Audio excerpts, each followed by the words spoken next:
Hello friends, healthy ரெசிபீஸில் இன்றைக்கி நம்ம பார்க்க போகிறது டிஃபன் சாம்பார். டிஃபன் சாம்பார் செய்கிறதுக்கு என்னென்ன தேவையான பொருட்கள் அப்படின்னு பார்க்கலாம். டிஃபன் சாம்பாருக்கு பொதுவாக புளி சேர்க்க மாட்டாங்க. அது மாதிரி கத்திரிக்காய், மற்ற காய்கறிகள் அதுவும் சேர்க்க மாட்டாங்க. அதெல்லாம் சாதத்துக்கு சாப்பிட்ற சாம்பாருக்கு சேர்ப்பாங்க. நான் இப்போது சிம்பிளாக ஒரு பொட்டேட்டோ, ஒரு கேரட், 4 பீன்ஸ் தான் சேர்க்க போகிறேன். இப்போ இது எப்படி செய்கிறதுன்னு பார்க்கலாம். சின்ன வெங்காயம் இருந்ததுன்னா அது ஒரு 10-15 எடுத்துக்கோங்க. இல்லாட்டி ஒரு பெரிய வெங்காயம் எடுத்துக்கோங்க.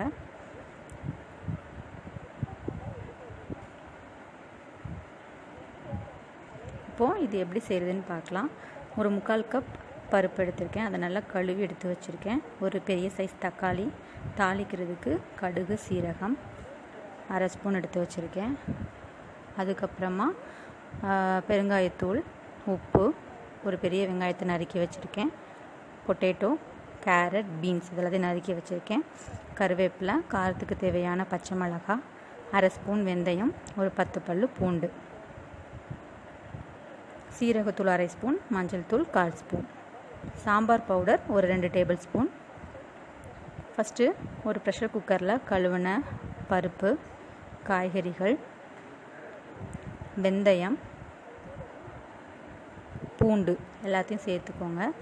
வெந்தயம் சாம்பார் ரொம்ப நேரம் கெட்டு போகாமல் இருக்கிறதுக்கு யூஸ் ஆகும். சாம்பாருக்கு நல்ல ஒரு வாசனையும் கொடுக்கும். அதுக்கப்புறம் சாம்பாருக்கு தேவையான தண்ணி, பருப்பு வேக வைக்கிறதுக்கு தேவையான தண்ணி சேர்த்து கலந்து ப்ரெஷர் குக்கரை மூடி ஒரு 10 நிமிஷம் மிதமான தீயில் வேக வச்சு எடுத்துக்கோங்க.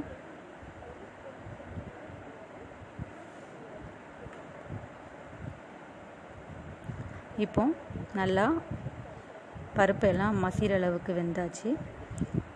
இப்போ ஒரு பாத்திரத்தில் தாளிக்கிறதுக்கு தேவையான எண்ணெய், நான் தேங்காய் எண்ணெய் ஒரு 2 டேபிள் ஸ்பூன் ஆட் பண்ணியிருக்கேன். சாம்பார் பவுடர் நீங்கள் கடையில் வாங்கினது அல்லது வீட்டிலையே தயார் பண்ணது எடுத்துக்கலாம்.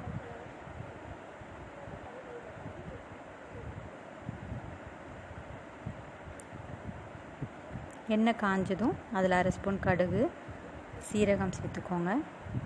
கடுகு, சீரகம் நல்லா பொரிஞ்சதும் கருவேப்பிலை, நறுக்கின வெங்காயம் சேர்த்து வதக்கிக்கோங்க.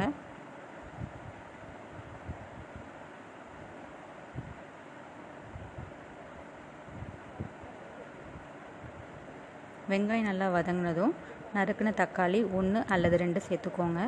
ஏன்னா நம்ம இந்த சாம்பாருக்கு புளி சேர்க்க போகிறதில்ல, அதனால் கூட கொஞ்சம் சேர்த்துக்கோங்க. காரத்துக்கு தேவையான பச்சை மிளகாய் சேர்த்து நல்லா வதக்கி விட்டுருங்க.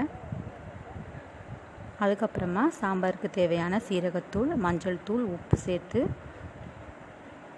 ஒரு நிமிஷம் வதக்கிக்கோங்க.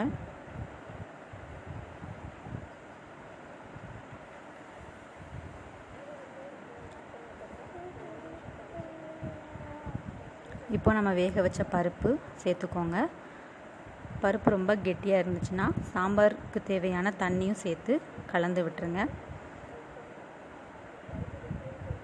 இப்போ நான் கொஞ்சம் தண்ணி ஆட் பண்ணியிருக்கேன்.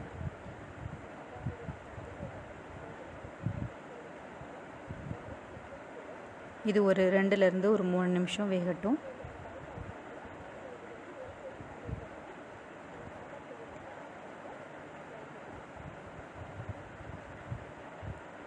இதுக்கப்புறமா சாம்பார் பவுடர் சேர்த்துக்கோங்க. சாம்பார் பவுடரை அப்படியே போட்டிங்கன்னா சில நேரத்தில் கட்டி கட்டியாக இருக்கும்.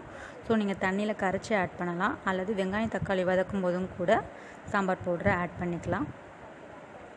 சாம்பார் பவுடர் ஆட் பண்ணதுக்கப்புறம் ஒரு 3லேருந்து 5 நிமிஷம் குறைஞ்ச தீயில் வேக விட்டுட்டு ஸ்டவ்வை ஆஃப் பண்ணிடலாம்.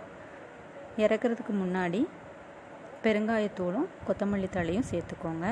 இப்போ சாம்பார் இன்னும் கொஞ்சம் வாசனையாக இருக்கும். இந்த சாம்பார் இட்லி, தோசை, வெண்பொங்கலுக்கு ரொம்ப சூப்பராக இருக்கும். இப்போ நான் பெருங்காயத்தூளும் கொத்தமல்லி தழையும் சேர்க்குறேன். சேர்த்துட்டு நல்லா கலந்து விட்டுட்டு அடுப்பை ஆஃப் பண்ணிடலாம்.